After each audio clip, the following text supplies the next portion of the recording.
the governor of Zamfara State, as His Excellency Bello Mohammed Matawale.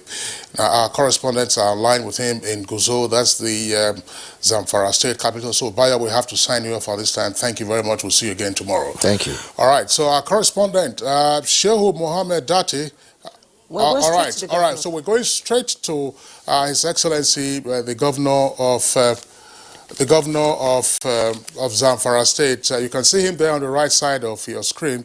Your Excellency, well, it's good morning and, of course, good news out of Zamfara today on account of the release of the 279 students who were abducted last weekend from government girls' secondary school in Jangebe. What are your feelings at this time?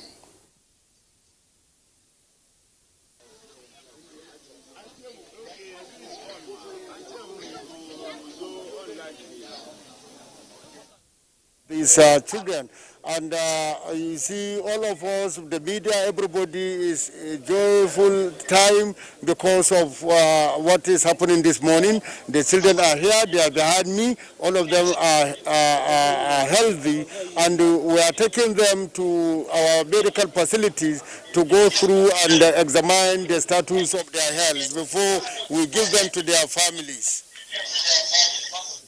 Okay, Your Excellency, I'm sure you're exhausted. The students are exhausted after staying so long with their abductors. You're handing them to their families. What process would they have to go through before they reunite with their families? Now we are taking them to go and rest for now. We have lodges in the government house. We are taking them there now. They have eaten. All of them, they have eaten. Some of them even they take 2 times because some of them are very hungry. So they eat very well. And we are now taking them to go and rest with the medical teams so that they should be seeing them in their own apartment. So if they see them and examine them and making sure that they are fit to go anywhere, then we can release them back to their respective families. Well, in the 4 or nearly 5 days that the students were in the custody of their abductors, how much of an ordeal was this for you as governor of the state? Very exhausted and very devastated because, you know, I doesn't experience this kind of situation, but this is what God has destined to happen during my time, and I thank God with the prayers of Nigerians and other good citizens, we are able to secure their release. Excellency, tell us in the future, how would this not be allowed to happen again in your state? Yeah, now we are going to sit down with our security personnel to strategize on the best way to protect our schools so that this cannot happen again. What is the situation now with regard to other boarding schools in the state? I mean, there are reports of neighboring states shutting down their boarding schools, and educationists are quite concerned that this could well be a negative domino effect of the recent abductions. Yeah, you see, what we are saying,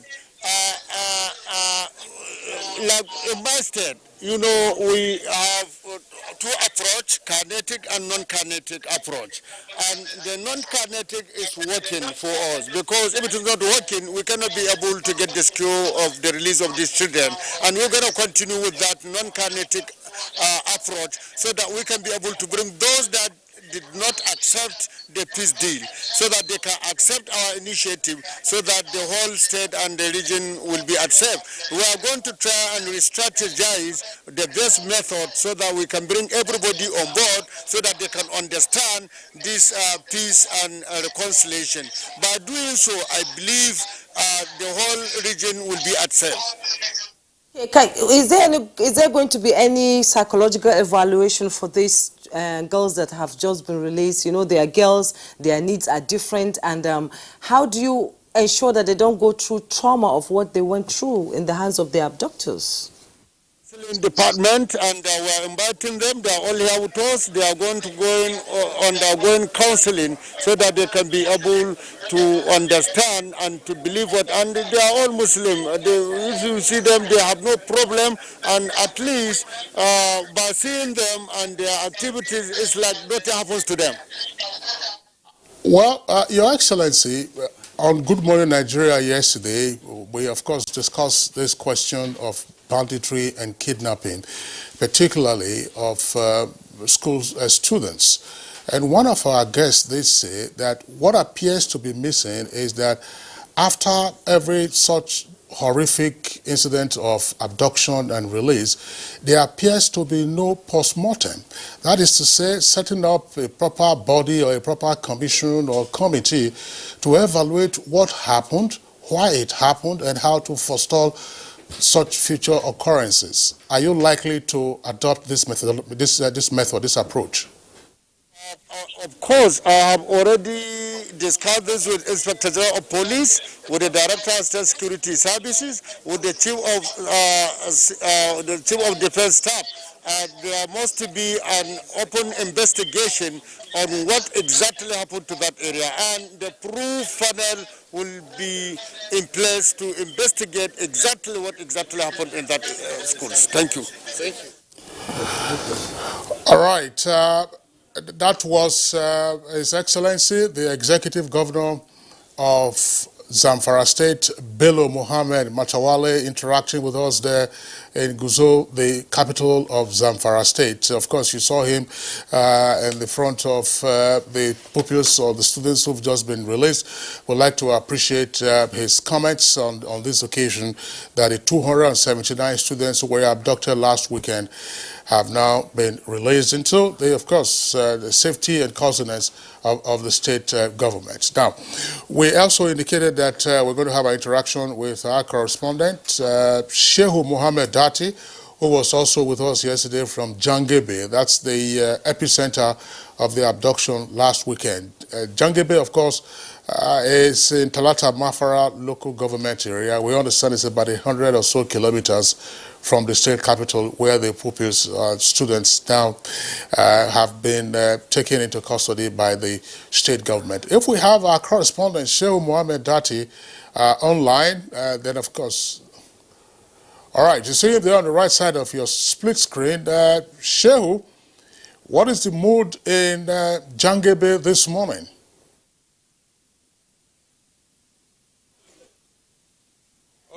Very good morning. Jangebe is in a celebration mood. We happen to be in the town now. We are seeing people moving around in a joyful mood.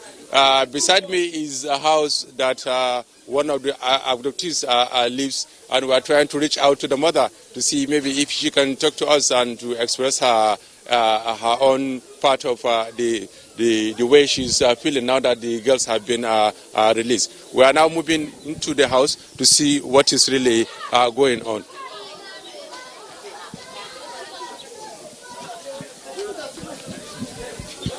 This is the house, and we are moving inside to see the mother and now talk to her about the release of these abductees.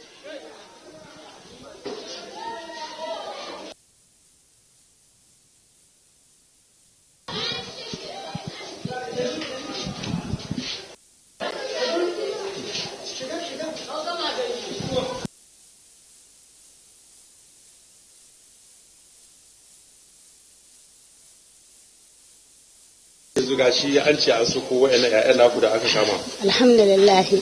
Mun yi murna mai.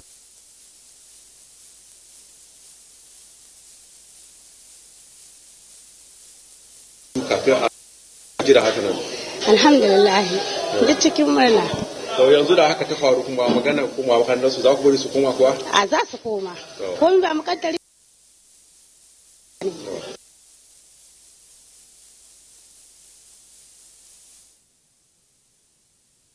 Shehu Mohammed Dati, our correspondent. Well, it looks like the signals are poor inside the house where you are. If it is possible and you are hearing us, perhaps you could ask the interviewee to step out of the house and then meet you in an open space where you were previously and where the signals were much better. If you could do that, we could get back to you. Shehu, well, we understand that, of course, the signals are still not any better. Now, we have our correspondent.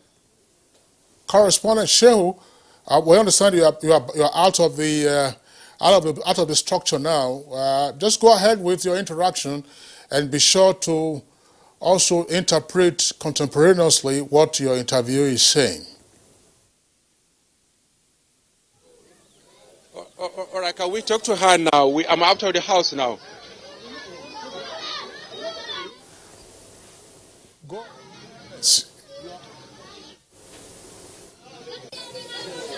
Okay. Hajiya, kamar yadda muka tsaya kamar yadda muke magana, ya kuka ji yanzu da yake an sako wa'annan yaran naku? Alhamdulillah, mun yi farin ciki, mun yi murna. Allah shi tsare gaba, Allah shi kare mana. Allah shi mai da su gida lahiya. Amin. Allah shi biya inda da taimake su. Yanzu a halin suna hannun gwamna, ya ce sai an tabbatar lahiyar su kafin a sako su. Ya kuka ji da haka? Allah shi kawo lahiya. Allah shi kawo lahiya. Allah shi. Akwai magana ku ba su makaranta yanzu? Za su koma.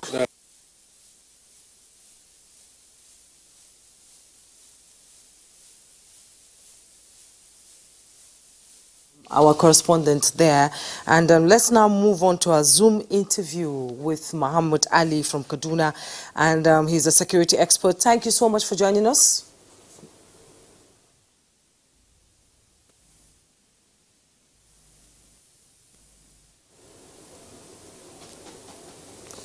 If you can hear me. See the latest development, in the release of the students of Government Girls Secondary School, Jangebe.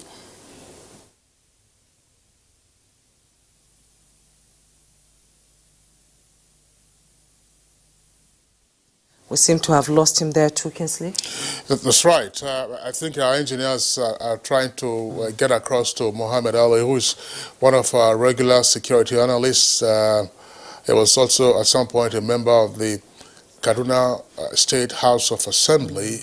It looks like there are issues with his Zoom connection to us this morning. What does the most important thing is that the 279 students, 279 initially, they were said to be 317. But let's also just dispense with this issue. Well, of course, we know that it's often a crisis situation when bandits or abductors strike like this, and therefore it might take a while to get the exact number. Yes. But why do we often seem to mix up these numbers? We say 317 and then we revise it down to 287 and now 279. The same thing that happened with Kankara boys. Kankara, they were said to be 344, and then later on we were told that 333. But the good news is that they are back in one piece, and we do hope that they can get the psychological rehab that the governor has promised before they are released to their parents. Muhammad Ali is now ready? That's right. All right, so Muhammad Ali, we understand we having a clear channel to you now. My colleague Jumai was asking the question, what your reaction is to the release of the latest set of abductees, 279 of them, from Jangebe in Zamfara State. I wish to congratulate the state governor and people of Zamfara State for the safe release of these students from captivity.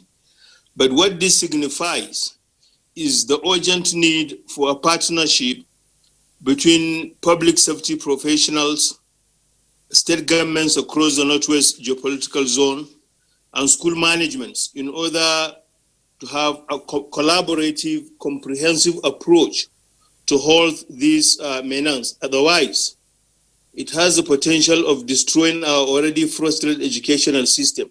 So something has to be done, and quickly too, in order to arrest the drift. One case too many, and just close by from Katsina to Niger State to Zamfara State. Do you think, in your own assessment, the Safe School Initiative is just on paper and there was no implementation of this initiative? I think the Safe School initiative remains a mere paperwork. It has not been implemented, because if you look at the Kagara Secondary School, it doesn't look fit for human habitation, yet it is a secondary school, a boarding secondary school for that matter. Conducive environment matters in terms of learning. Where the school is not even conducive for habitation, how do you expect students to imbibe good knowledge or even good character? So I think the Safe School program has to be put to use and properly too. Otherwise, we'll continue to have problems like this. And mark you, the boarding schools and their host communities are not in a position technically to be able to do something to repel attacks when they do come. And this is because in most of these schools, there are no security personnel guarding these schools. What we have is the traditional Megadi, who is about 70, 75 years old, very tired, and when it is 8 p.m. or thereabout, he's already gone to sleep. So, and how do you expect a single untrained person to confront a band of bandits that come in their hundreds? It is an impossibility. So government has to wake up and do something immediately in order to safeguard our schools. Well, Muhammad Ali, there is a larger question. At the moment, nobody is interrogating the terms of the release of the abducted Jangebe school students. But it is obvious that whoever their abductors are, because that is also not part of the news we are hearing this morning, that the abductors who were heavily armed continue to be in possession of their heavy weaponry. What does this mean going forward? Mr. Kingsley, crime is to be expected in every human society, since humans are never perfect. But the failure of justice in any human society is more dangerous to society than crime itself. Having said this, I think government should come up and face the reality of things. The fact is, most of the arrowheads of these bandit gangs are known to our law enforcement agencies. For example, Awolin Daudawa was the arrowhead that organized and spearheaded the kidnap of students at Kankara. Awolin Daudawa is an indigene of Faskari local government in Katsina State, but he resides in Safe local government in Zamfara State. Some times ago, himself and 4 other colleagues of his presented 24 AK-47 to the state governor under the pretext that they have key into the amnesty program. They're not going to go into banditry anymore. But what has happened now? It is too early. So it is important that Awolin Daudawa, Idi Mainoti, and Dankarami, who are all criminal heads now residing in Zamfara State, should be rounded up and put to questions. And apart from that, we should be able to identify other people that are involved in gun running from the axis of Niger Republic down to Mali, that are bringing in arms and ammunition into this country, not only Zamfara State. And this again calls for so many questions about our ungoverned spaces and the porosity of our borders. All these are things that need to be taken into consideration for us to be able to make a headway in tackling these nuisance of banditry and kidnapping. Thank you so much, Muhammad Ali, security expert. Thank you so much for your input this morning. It's my pleasure. We take a break right now. When we return, our conversation will begin. Now, to begin our conversation, let's take this background report put together by Abdusalami Jibril.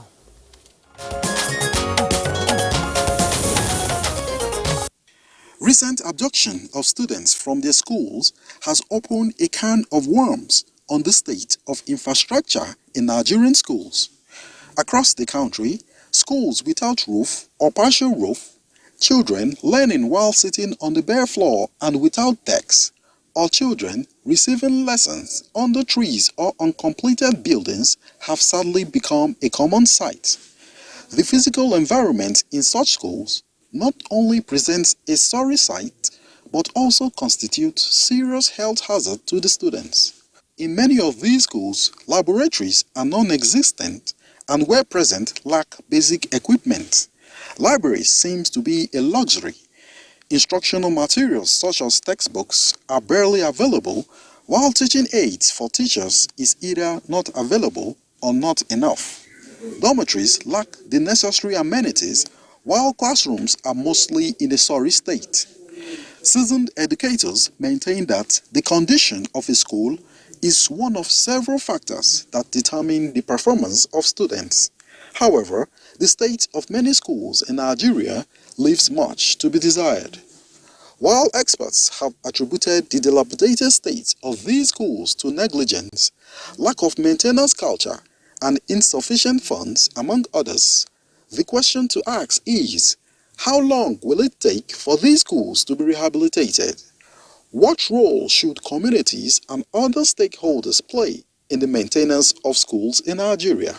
These are just some of the issues guests on the program will speak to in a moment.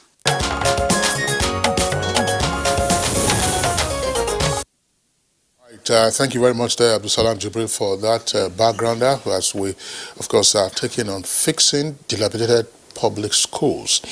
Let's welcome our guest this morning, first distinguished Senator Aliyu Sabi Abdullahi, his Deputy Chief Whip of the Senate. Senator, pleasure to have you this morning. Thank you very much for having me. My pleasure to be here.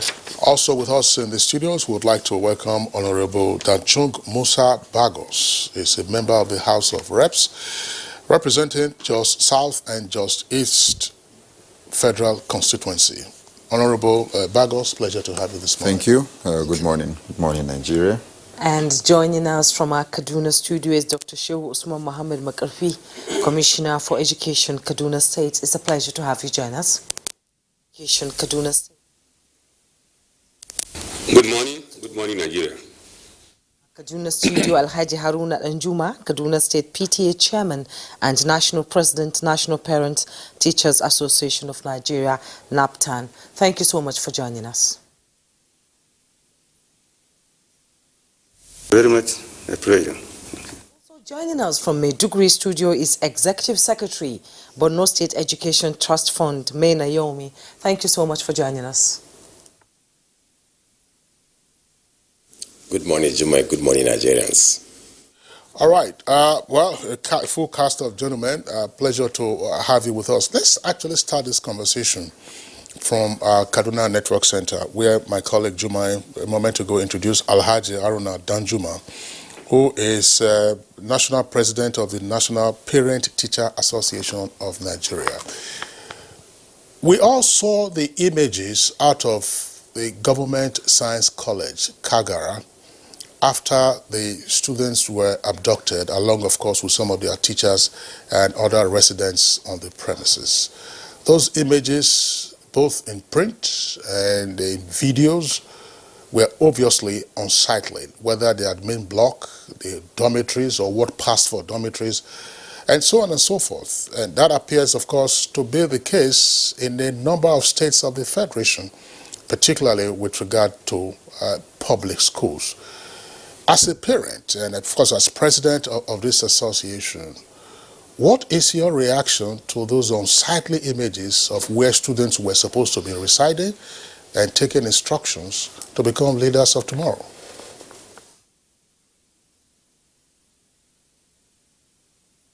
Thank you very much. My reaction and the reaction of all the entire parents whom we are representing nationwide, we feel very bad, and it's something that we are quite aware of. But the problem is our hands are so tied that with the introduction of free and compulsory education, PTA at all levels, knowing fully whether we have PTA at national, state, and local government, and also at school level, and all the the 4 years of PTA that we have play their role in making sure that the school has what is supposed to be in place. Talking about the structures, the learning materials and the teaching materials also. But things has changed drastically. Change in the sense that government had come with policy that they will handle everything educationally, leaving parents only to be, producing their children and sending them to school, which we all agreed.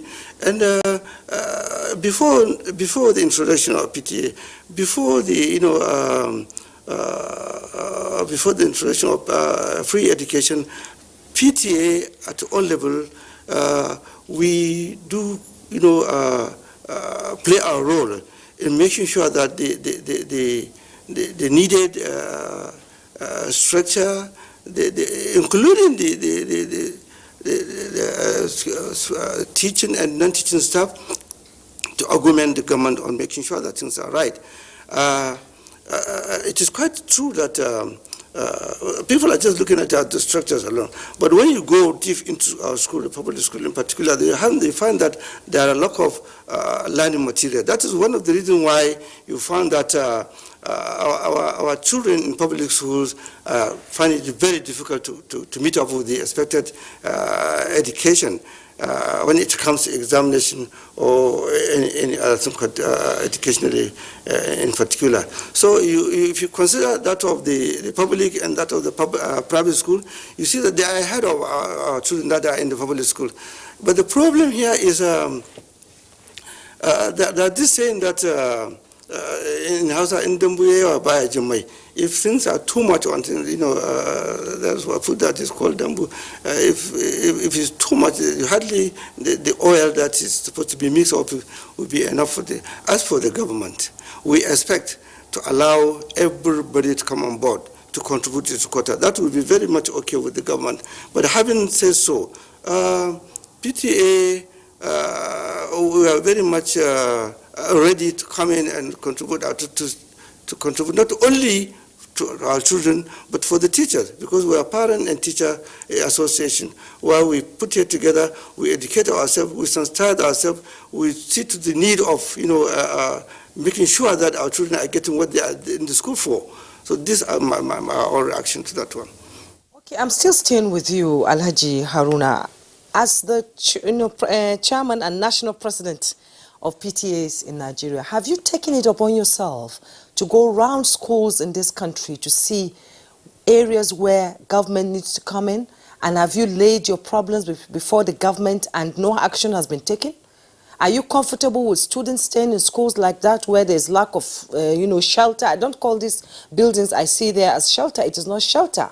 They are open to the elements, the cold, the wind, and everything. Have you in any way gone out around the country, assessed it, and brought it to government to look into it?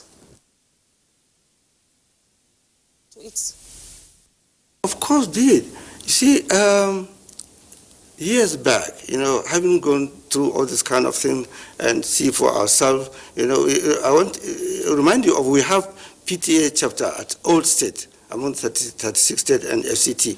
We have PTA in all our schools, and we do have our meetings quarterly. So every 3 months we have our national council meeting, and every state PTA is the executive member of our national council, where he brought in situation reports, and we are aware, and where the need for the body to visit a particular school or a state, we do. That was what made us to come up with the policy of this security awareness campaigns some years back, where we engaged the services of a security consultant. We flag it off at Kano State, where, of course, Kano State have benefited very much, and they contributed. And it's not our own, role alone to do that. So we collaborated with the state government, the Kano State government. We also moved to Yobe State, and they very well, they allow us, the government contributed also. We wrote a letter requesting for other states to to allow us to team up with us so that we can go to school and we educate our children, we educate the teachers, we sensitize them to make sure that they know how they can be on their own on the security matters. So also on the having a conducive atmosphere of learning, we are in for that. And of course, some years back, we've plugged up another sensitization exercise at Benue State on the teacher-child trade. We have with the representative from Federal Ministry of Education, UBEC, University Education Commission, NDE, that they have attended that one. And most of those have made presentation. And we find it very educative. From Benue, so we moved to Nasarawa State, where the same thing happens. But since then, we've been faced with so many challenges, financially and mobility and all this kind of thing. So that was what made us to stop that one. And like I always said, I want to emphasize this, that this was the introduction of free and compulsory education. Knowing fully what the slogan is, education for all is the responsibility of us. So we expect the government, having said that they are giving free education, then they can allow parents to play their own role. That is where we team up together. It used to be in those days that we use our money, we tax ourselves, and before even going into that, we have to secure permission from the Honorable Commissioner of that particular state. All right, thank you very much, Alhaji Haruna Danjuma. We'll return to our Kaduna Network Center shortly, but let's go over to Maiduguri, where we earlier introduced the Executive Secretary of the Borno State Education Trust Fund, Mena Yaumi. Malam Mena, well, Borno may not be a typical example to discuss the state of public schools on account of the fact that the state has been heavily impacted by terror activities over the past decade. But you are aware that in states that are not under a war situation, we are seeing these ramshackle structures and buildings that, of course, are not fit for purpose. But we do know also that in Borno, there has been some attempt at fixing public schools that were destroyed or damaged by the terrorists. In your opinion, where is the gap in maintaining public schools in the first instance in the absence of conflict or war? Thank you, Kingsley. Good morning, Nigerians, once again. You said it rightly. When the insurgency erupted in 2009, they destroyed almost 533 schools in the state. And the successive governments from the leadership of Senator Kashim Shettima up to our present executive governor, Professor Babagana Omara Zulum, when he came on board, precisely one of his cardinal principles, objectives of his administration is to ensure that education does not only maintain the status quo, but should be given the greener advantage of securing the lost glory of the society. So in that context, His Excellency swung into action. I'm proud to say in the media, on television, that is the only school professor turned governor, I think is the first of its kind in Nigeria or perhaps in the world. And his passion for education actually prompted him to swing into full action. He took it upon himself to ensure that all the destroyed schools were rehabilitated. And in that context, he created additional organizations, especially that of Borno State Education Trust Fund, that has the mandate to ensure rehabilitation, consolidation, and development of entire spectrums of the educational sector in the state. So in that context, His Excellency, in the first 100 days in office, has constructed more than 100 mega schools in the state. So Borno today, I don't think we have issues of damaged schools any longer in the state, except for situations in other local governments where residents or citizens have not been opportune to go back to their localities, perhaps due to the insurgency going on over there. By and large, now, you know, last year your governor established the Borno State Education Trust Fund, which we call ETF, and you are the secretary. And among your responsibility is to monitor and evaluate the execution of ongoing educational projects. Where are you sourcing the funds to carry out all this responsibility?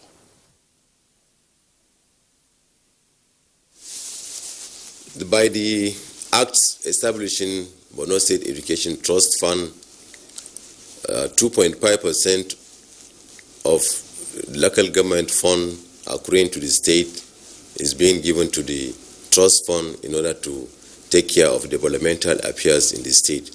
Similarly, 10% of all the state IGR is also being paid into the corpus of Borno State Education Trust Fund. And furthermore, we solicit international organizations, some donor agencies. We are also having some donations given to Borno State Education Trust Fund. We equally have 1% tax being collected from contractors. Similarly, there is a deduction of 1% of all the political office holders' allowances and salaries. So by and large, these percentages are what we usually use in funding the educational sector in the state. All right, Maina Yomi, thanks a lot. We'll come back to you in the course of the conversation. Let's now return to our Abuja headquarters studios.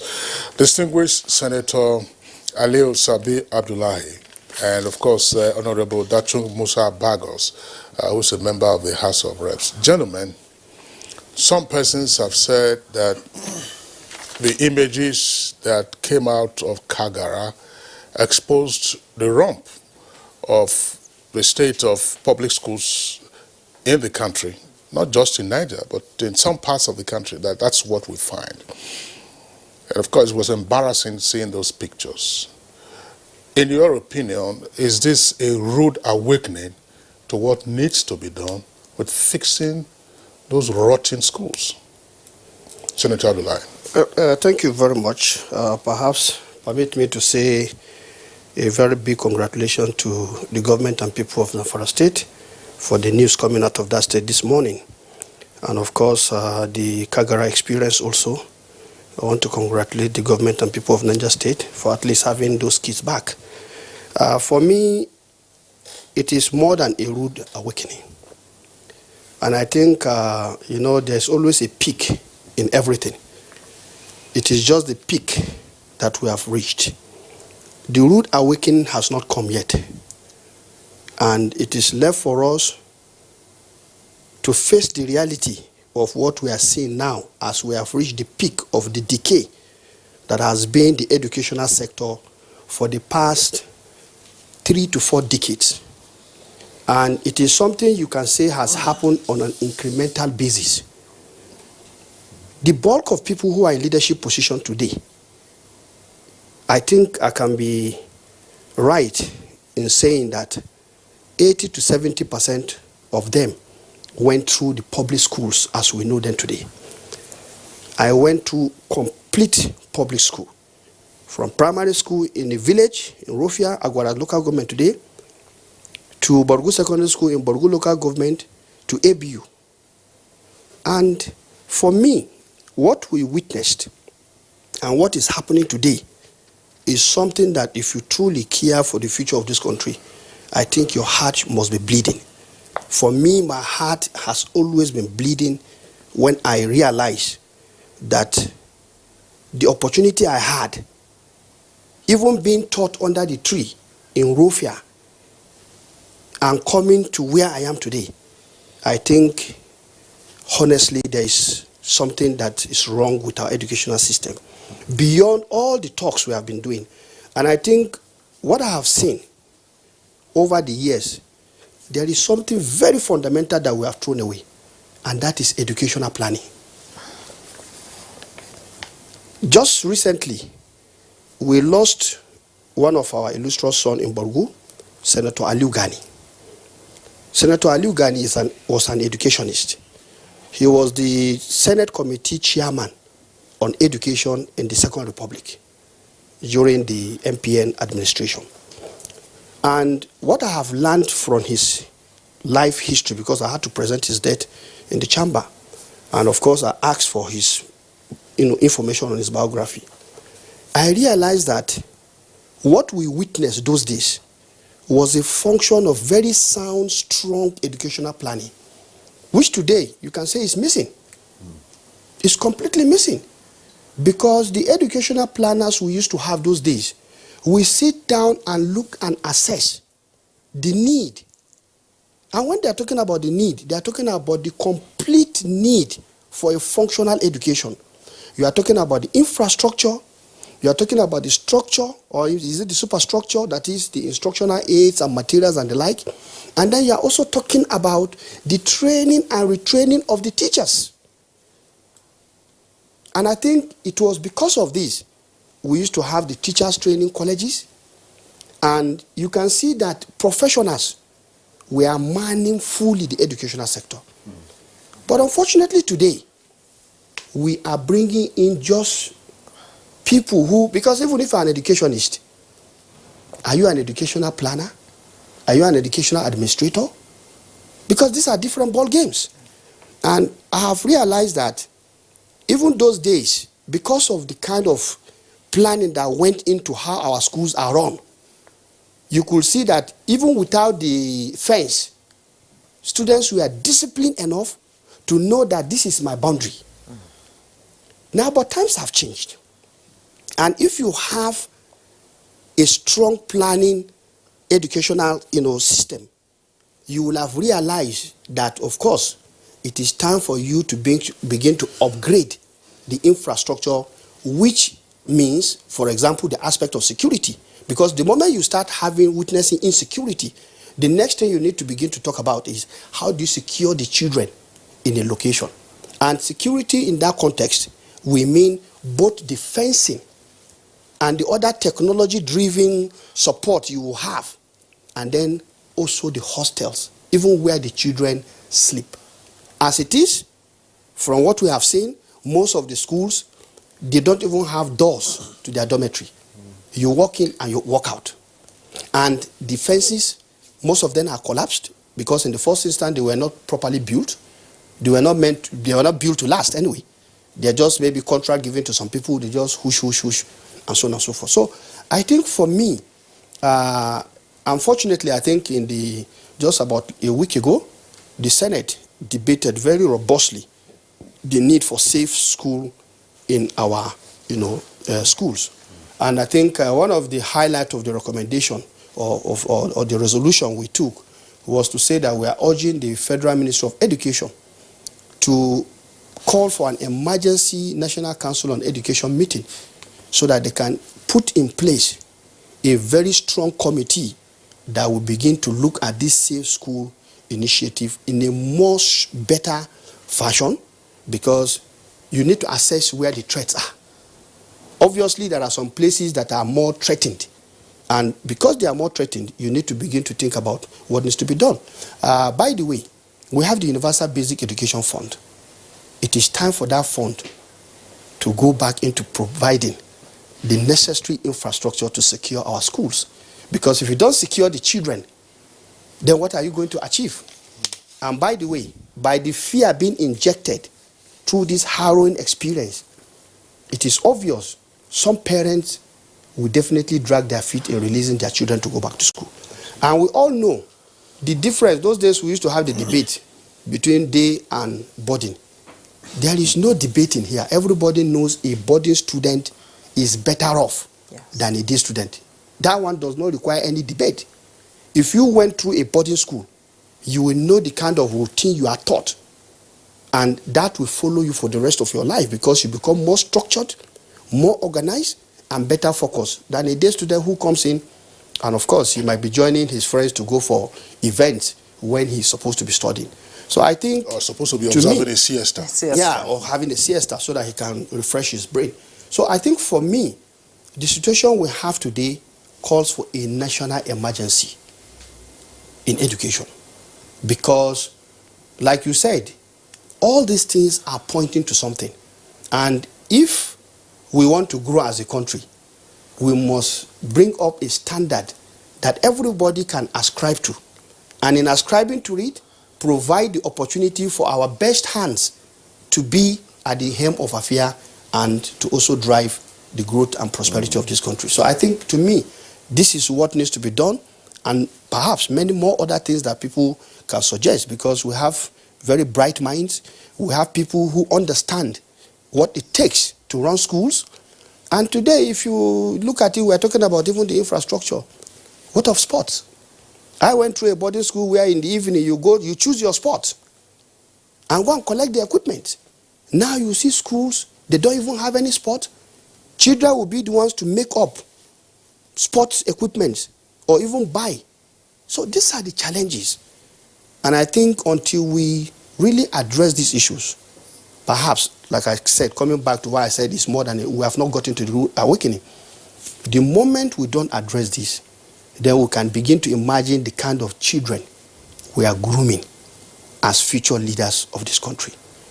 I think we need to do something. Okay, Senator Aliyu, thank you so much for your opening comment. And in 2017, the World Bank, says learning outcomes in Nigeria are below par. And that means there is even a greater need of addressing the educational sector in Nigeria. He has called for an emergency in the educational sector. What is your take on that? Yeah, taking from the point of view that the distinguished senator of us enumerated now, to me, I want to look at 3 to 4 areas, because the issues are there.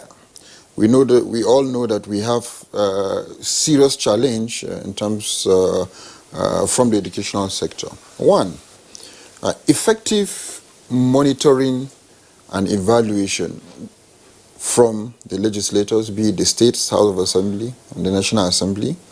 One. Secondly, political will. Thirdly, personal will from the Parents Teachers Association. On paper, we have the best policies that have to be given in terms of education in Nigeria. Where you go, the budgetary provision is there. Whatsoever UBEC needs to give in terms of education is there. And that takes me to political will. And when you go and you check the UBEC Act, that states need to pay for counterpart funding. And at the end of the day, states that know that they're supposed to benefit from funds from UBEC hardly even pay for the counterpart funding. If not for in the past few years, that federal government have to force and to divert the Paris Reform Club of every state to UBEC to match in their grants to be able to access most of those funds. So to tell you that the political will in really giving the best of education in various states, it's lacking. Because if the political will is there, just like the Borno, I must commend the Borno state government, that even one of the steps is having the trust fund in education, in education trust fund. Having such on ground, having the kind of political will to drive the process will give us a better and a long way. I was part of research in checking funds that were put into education sometime in 2007. It will surprise you to know that if 10 naira has been released at the federal level for a primary school in one village, along the line, it's only 1 naira that reaches the school. The facts are there. The research is there. Meaning that the educational sector has been turned to a contract giving sector.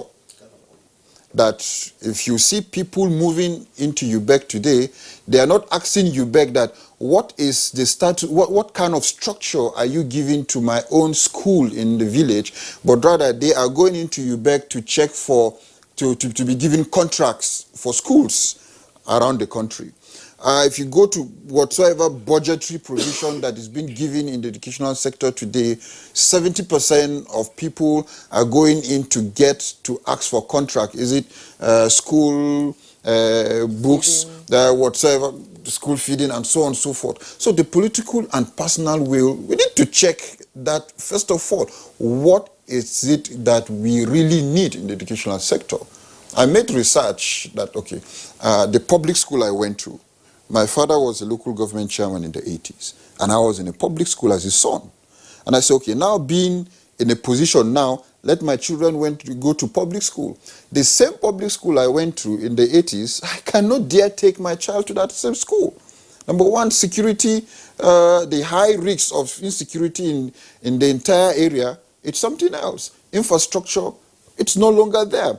And again, mind you, that the public school have one of the best well-trained teachers compared to private schools, because private schools, they just take in if you're a graduate in the university and so on. But the public school have one of the best trained teachers along the line, from NCE to NTA and so on and so forth. But they have the manpower, but they don't have the infrastructure to be able to give the children the best whatsoever they need. So looking at effective monitoring and evaluation, political will, personal will by the Parents Teachers Association, and my little apology to the president of PTA. A union is supposed to put pressure on policies to see that the policies that are in place are effective. Unions are not supposed PTA are not just supposed to be there to contribute money, because I'm a member of PTA in various, but what PTA, 70 to 90% of what PTA does is that to contribute money to be able to either build fence or to build another classroom. But policies and funds are already there, provided by government in budgetary provision. So PTA are supposed to put pressure on government to be able to see that what is on paper, it's the reality on ground. But unfortunately, PTA has been turned to where you can just go and contribute to build 1 or 2 blocks of classrooms. And to me, that is the role I see. That is the area of personal will. So, but till we go back to the drawing board, like the distinguished senator said, what the resolution from the Senate will not get anywhere. Because the decay of education in Nigeria, it's going to affect the next generation. Because the primary education, if you don't have the best in primary education, forget about whosoever wants to be the senator or the House of Reps member or the president or governor, because the foundation is very key. The best of students you have in primary education is what will give you the best in secondary. And from the secondary is what will give you the best in the university. But if that is missing, and psychologically, look, if the international community will come and see the children in the schools you just shown, first of all, they will say we have psychiatric problem in management of school education. Yeah. Absolutely. Yeah. Because they say we have psychiatric problem, because it's in a psychiatric home that you will see people staying and lying down in that kind of environment. Absolutely. So, till we really understand and start checking ourselves and start looking at education as providing the best for the next generation, not a contract hope for politicians and for stakeholders, then we'll be able to realize and understand that we have. But if we continue in that line, I don't know who will take over after you, Kingsley and Jume, in the next 10, 15 years in the studio. Maybe, God forbid, that in the studio we will have bandits here with guns by the side presenting Good Morning Nigeria. But if we don't do something, I can assure you that we'll be in trouble in the next generation. Yeah. So are we sitting on a keg of gunpowder? Absolutely. That is why I said, he said rude awakening. I said no, we are not yet at the rude awakening stage. Because by the time we are going to have citizens who are having half-baked education, who are having, are we not already having convoluted, it now? Psychology of, everything, then that's when we'll be having that kind of, but God forbid. But the point I just want to quickly make is about the PTA. I agree with my colleague that yes, the PTA is supposed to be a pressure point. But is it not when you are able to see the object that you will be pressurizing, that you'll be able to put pressure? What exactly are the educational policies? The key issue, I think we must agree, is that the political will in different states becomes the principal driver of what kind of progress we're going to see. The reason is simple. If a man comes out with an educational policy and the PTA, for me, I don't see them as pressure points or pressure pushers alone. Their interest is the welfare of their own children. You understand? So within that context, they will want the school to do well. And they try to give their help within that context. And I think perhaps what we could rightly say here is that because they also give this kind of support, they are helping to subsidize the government and giving room for double counting. In many instances, what the PTA people do, if you go back and check the books, I'm sorry, you will find government claiming funds over and above what the PTA people have done. So I think the issue is more complex than seeing the PTA, because PTA are parents. Like you said, you are a member of PTA, I'm a member of PTA. They may call for a meeting. I may not have the chance to go. It is more or less like a voluntary organization trying to help to move the school where my child is located. So, and I think the point to be made here is that, yes, I agree, they can do more, because within the context of membership of the PTA, they have different experts and professionals. So they could galvanize all of this to maybe perhaps, coming back to the question you asked earlier, to do an evaluation. And since they have membership across the states and local government, they can do their own independent evaluation, and that kind of thing can be aggregated into a national picture. Yeah, all right. Well, Honorable, we're going to have to pause you gentlemen in the studios so that we take one of the guest hosts been silent, because we haven't gone to him.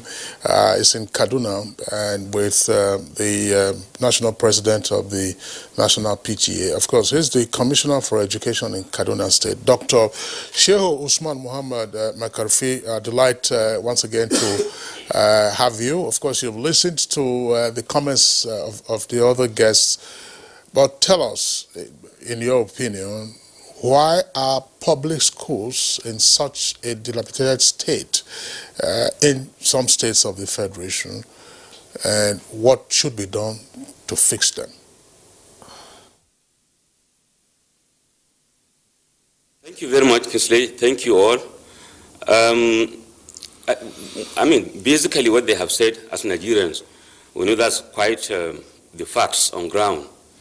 And I will tell you that in Kaduna State, for example, over 30% of the total budget for the year is devoted to education.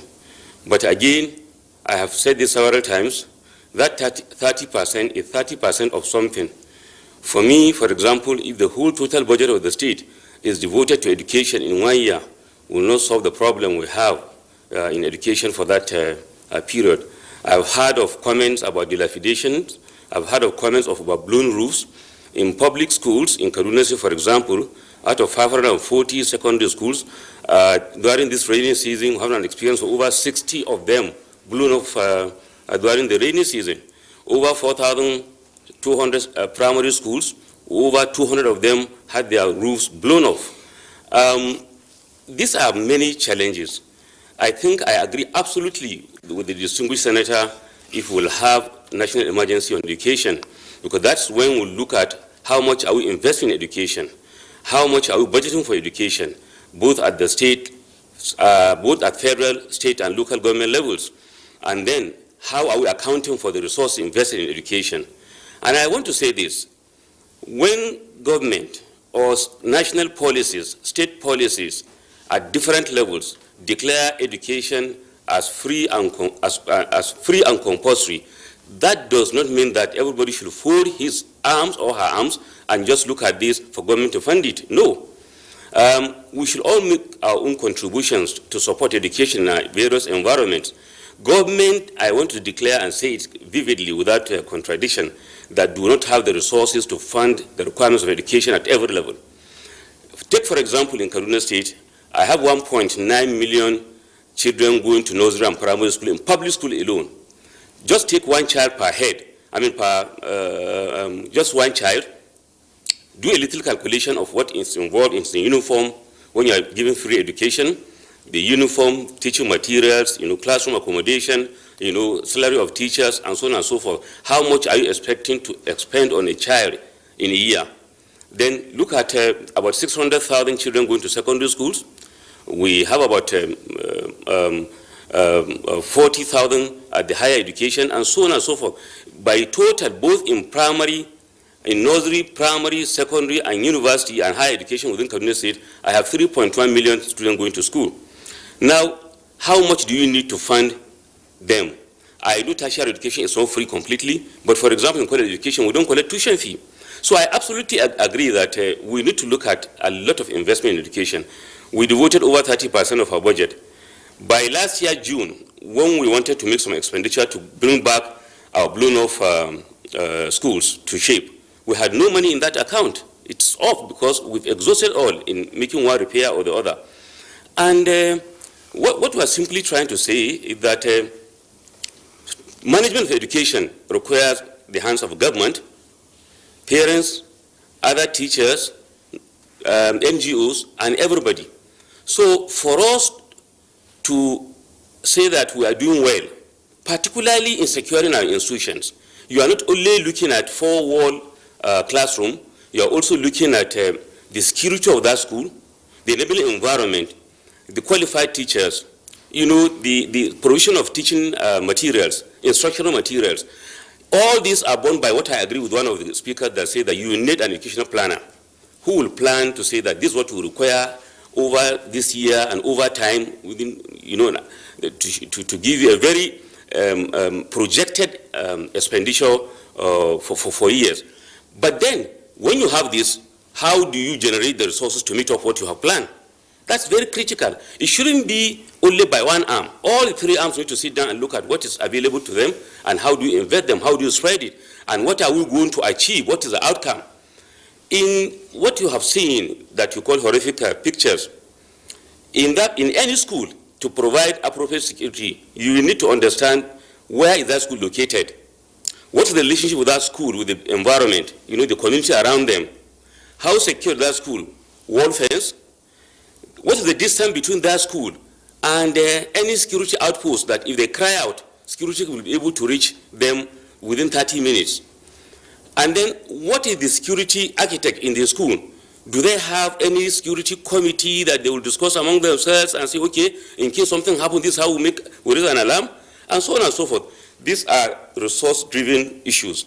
And I think it is high time now, what is happening, we must go back to all agree among ourselves that since education is on the concurrent list, both federal government, state government, local governments, and others need to sit down and look at what do we need to drive our education qualitatively. What do we need to drive our education forward? What do we need to go out of where we are? No amount of budget provision percentage as declared will be able to fund education in a particular state at a particular time. It's very critical for us to understand that education requires a lot of investment. If you look at what is happening in private schools, the private schools, it's not that they have the best teachers. The difference is that they manage teachers. They manage a number, that number within the limit of their environment, and they manage them well. But because we have free education, every child must go to school, and you find that the schools, four-wall classroom will not be able to accommodate all of them. So that means we need more money. We need to inject more resources in that. But do we have that resources to inject based on the revenue accruing to the state, based on what we are getting from whatever source? That the answer is no. So I want to agree with the fact that we need to declare education as an emergency at the national level, and then we need to agree, stakeholders need to sit down and look at how do we bring back these values in education so that others will have confidence in the system. We need to also see, within the context we are discussing today, the security of our children in our schools is very, very critical. And for you to provide that, there is something beyond the limit of educational cycle. It is outside education. Environment where schools are sited, the security agencies to reach those that school is very critical. Alarms are raised in schools. We've studied what happened in Zamfara, we've studied what happened in Kagara, we've studied what happened in in the other state. There is an alarm, but before the security arrive, the bandits have gone away with them. What kind of security actor will you have in a school other than information delivery that will combat or you face those bandits that are coming in hundreds? So the fact is that there is a need for us to examine all of this. If we don't, really, gradually, our children will stop going to school.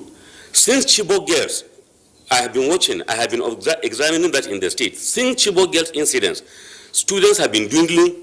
Each time we open school, the number will not go back. Half of them will not go back at the beginning.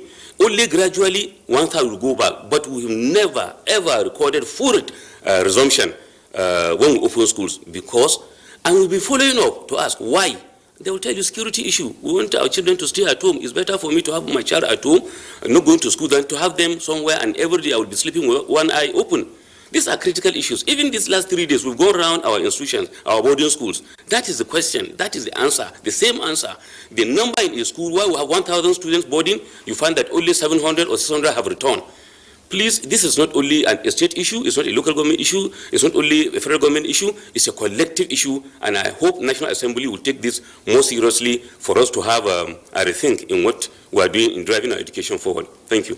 Sure, indeed, it is a collective issue. We'll take a break right now. When we return, the conversation will continue.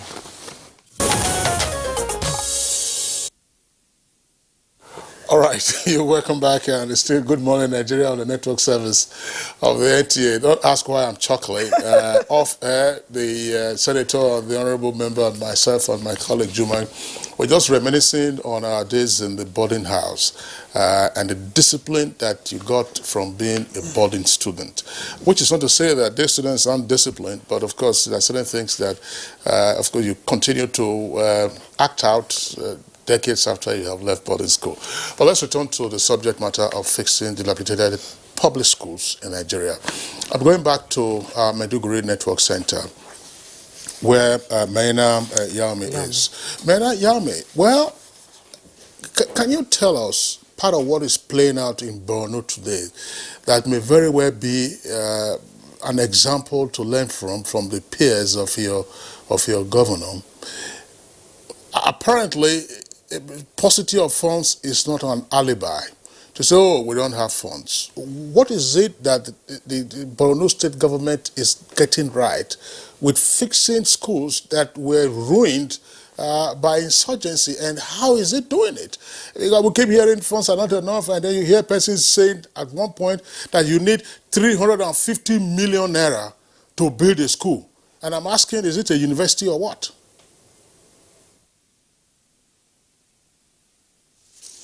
Thank you, Kingsley. His Excellency, the Executive Governor of Borno State, has been so proactive on issues of education.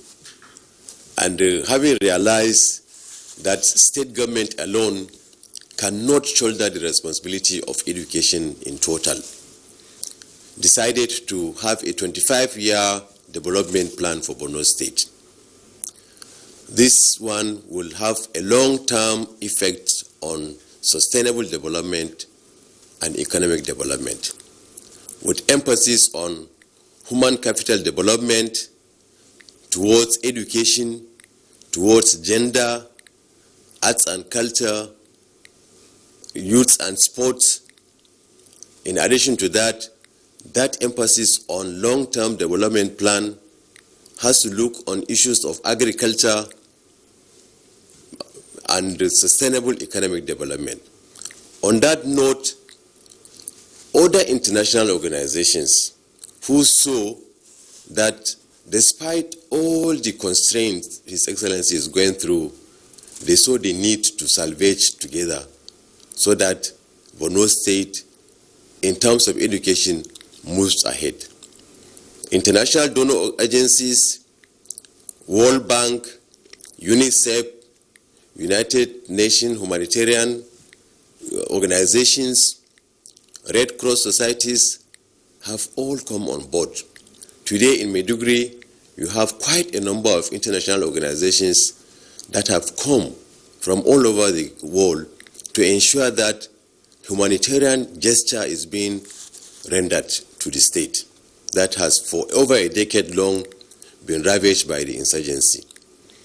Now, coming to the issue of education, His Excellency, having seen the need to forestall the destroyed institutions, decided to form a committee on education that has the responsibility of enrolling out of school children. And in fact, majority of students that have finished JSS 3 that are supposed to go to SS 1 were mostly out of schools. He took it upon himself to go around to places like Monguno himself and ensure that these children are enrolled back to school. I give you an instance. Last week, a total of about 185 students from the 16 disadvantaged local government in the states secured admission into Federal Government College Maiduguri.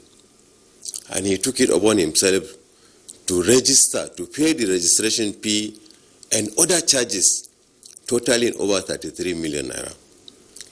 The principal of the school confirmed that this is the first time ever in the history of that institution for a state government to shoulder paying students tuition fee and registration fee. That's taking the bull by the horn. This is the leadership by example.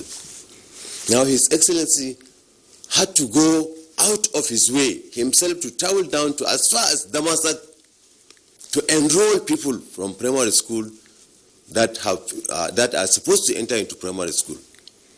So these are practical steps he has taken, and that is the more reason why today in Borno you see parents who ordinarily have sent their school children to private schools are drawing them back to public schools. If you go to any of the public schools in Maiduguri, classes are fully air conditioned. A very conducive environment for learning to take place. School buses were provided where children can go to schools under a safe condition. Furnitures were provided. In some instances, uniforms were given. Whiteboards have taken over the whole school. You can't hardly see any blackboard in schools. Markers were provided. And because of the COVID-19 compliance, you see all the issues related to safety guidelines, issues related to hand sanitizers, face masks, were all distributed. Some parents have taken their responsibilities. Government, on the other part, have also ensured that children comply to these COVID-19 regulations. Now, going back to other local governments, you find out that massive constructions have been going on. Today, the problem is not about infrastructure. Perhaps what we are lacking is lack of probably qualified teachers. That has been his emphasis. Structures are there, but the teachers are not there. The few ones that are supposed to be there have gone on retirement. He gave us the mandate to go back and consider those ones that have retired, do some investigations, conduct some interview. Those ones that can still come back to teach, we take them on a contract basis, not as a permanent staff of the government. These are issues that he has taken it holistically. He has asked for even teachers, especially physics, chemistry, and biology. In some schools, you find out only one teacher of physics is taking a whole set of SS 1, 2, 3. That's even in Maiduguri. What more of other localities that are hardly being reached by students?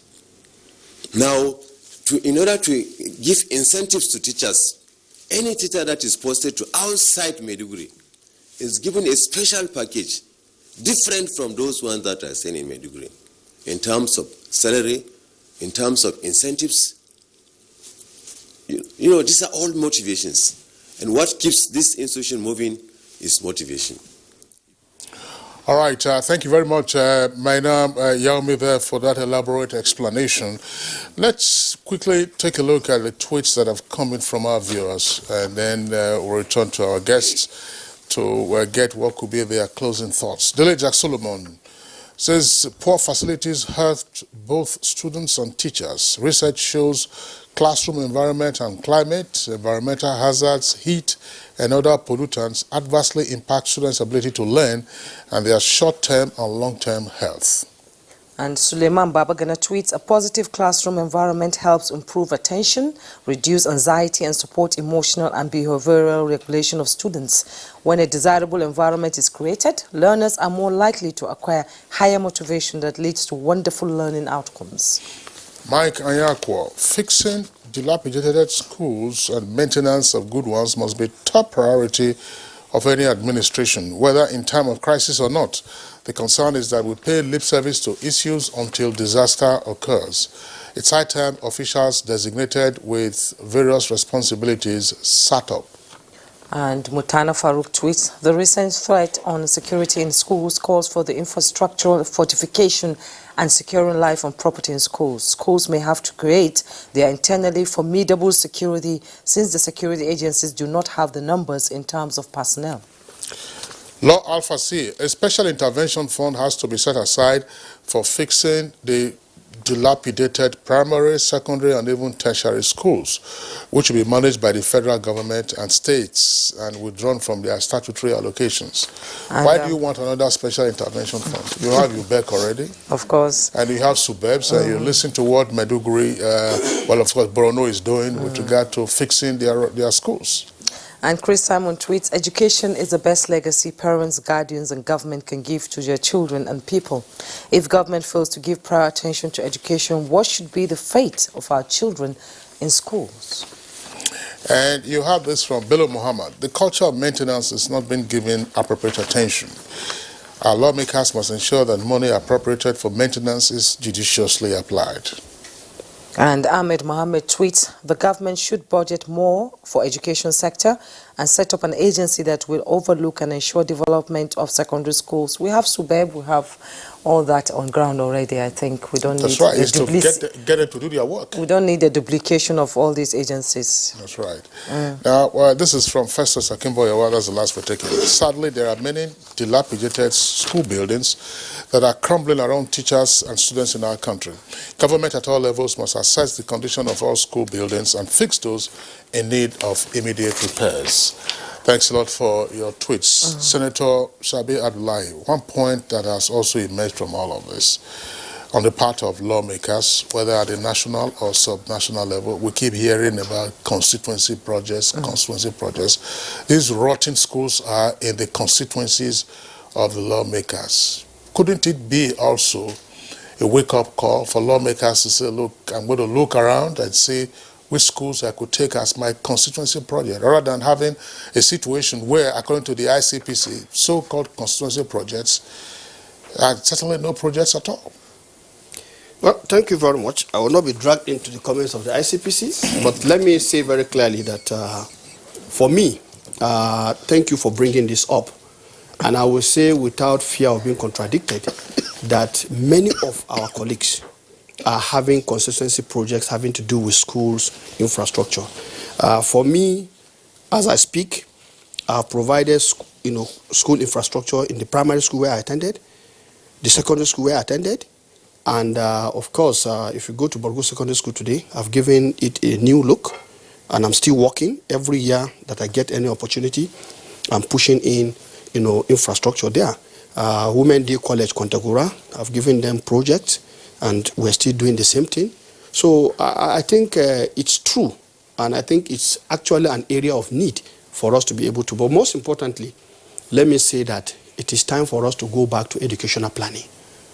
Educational planning that will project our needs as population begins to increase, and the quality of these needs, because it is when we bring in real educationists. This idea of people who went to university coming back, and an educationist is an educationist. Do we need to bring out the teachers' college? Do we need to bring Absolutely. it back? Honestly, I am of the strong opinion that it is time for us to lay a solid foundation by bringing back the Teachers College. Because if you go back to the teachers who went through Teachers College, did NCE, went to university, you can't compare them with that who went to secondary school, went to do NCE. You cannot compare them. Because that molding that takes place during the period of your secondary education as a teacher is key to the success of a teacher, like you have described earlier. When you don't come to school, they go to you. They are trained. And I think it is high time. What is good is good. We should go back to that. Honorable Bagos. Constituency projects targeting rotten schools. Absolutely. Like virtually every National Assembly member, we have constituency projects that have to do with school infrastructure. I just commissioned one in my constituency last 2 weeks. So excited that the school has solar in a very remote village, but they have the solar light, fan, and the office of the headmaster. It was in that school that the headmaster said that now he will be recognized as a headmaster. You know, in those days, when you see a headmaster, you hail that he's a headmaster. But because of how because of how the infrastructure in schools if you go to a village now, it's only a politician that enter, they hail him, no longer a headmaster. But sincerely, the infrastructure, all National Assembly members, year in, year out, we bring in building of schools and so on and so forth in our various constituencies. But to me, there's one interesting component in UBEC Act and in implementing their projects is that the school-based management committee, they have what they call school-based management committee, that in every community, there's that committee that supervise the projects and so on and so forth. And that still takes me to monitoring and evaluation. That do we really check these projects that we take in to various constituencies as constituency projects? Because a same school alongside with a house that has been built in 1970, but the school that was built 2 years ago, wind will come and blow the school, but that house is still standing, which means the school has not been managed, poor quality of water. So those are issues that has been a problem. All right, thanks a lot, Honorable Bagos. We are pressed for time. Very quickly, Dr. McCarthy, Commissioner for Education in Kaduna State. I don't know whether we're going to have enough time before we interrupt you and end the program, but I was just wondering what the responsibility of students and the administrators of the schools themselves should be. Administrators, I'm not referring to the principal, vice principal, and others. Again, using the example of Government Science College in Kagara. Look, these are science students, for goodness sake. So they couldn't, erect their own fence. They couldn't fix their own broken ceilings. They couldn't repaint their buildings or what? And they are science students. Thank you. In Kaduna State, what we are doing is to ensure we have a very strong schools management boards for the boarding institutions and school-based management committees for the day secondary schools. And we are devolving powers, a lot of them, back to these people. They will take charge, or they are taking charge of all this that you have mentioned in their own institutions. Previously, before now, sewing of uniform, issue of feeding were based in the headquarters, but now we have devolved it back to the schools. They will be responsible for a lot of things at that grassroots. School improvement grants is sent to these people to manage their institutions. This will empower them to ensure that small things as it happens, they are taken care of by them, rather than to wait for it until it grows beyond a reasonable level. And again, it's very critical for us to also understand that there is the need, we're strengthening the relationship between the school management at its own level and the communities, for them to understand that locating that school in that community requires the support of the people around the community, and again, appropriate funding, and again, ensuring that there are adequate teachers. We are just interviewing 7,600 teachers now in Kaduna State for them to be employed to reinforce what is happening in our schools. You may recall what happened few previous back, where we replaced about 23,000 primary school teachers. These are things, and we have returned all this to to the school-based management committees and the school management boards to tell us more, to do part of that management that we cannot do from the headquarters. We have devolved powers and created local government area committees, education committees to manage the institutions around that, particularly in the area of infrastructure, feeding, and school management systems. It is critical to do this because when you have, for example, in Kaduna State, we have about 541 secondary schools, 4,260 primary schools. You cannot continue micromanaging this institution from somewhere. So taking them back to the communities, for them to take decisions, and for us to support their decisions always is what we think is key to strengthen these institutions. As we are doing that, for example, during the weekend, we moved to some institutions like in the aftermath of what happened in Zamfara, there are some schools we felt they are more or less like an outskirt. We met with the community leaders, we met with the security agents, and the rest, and they agreed, okay, what do you want to do? We want to move out these students to another safer environment. That we Well, thank you so much, Dr. Shehu Usman Mohammed Makarfi, for your input. And from what we've gotten from all the conversation we've had in the studio, the education needs a national emergency. That's Good Morning Nigeria for today. I am Juma Yusuf. And I'm Kingsley Osadola. Join us again tomorrow, same time, 7 o'clock in the morning. Our deep appreciation to our guests today.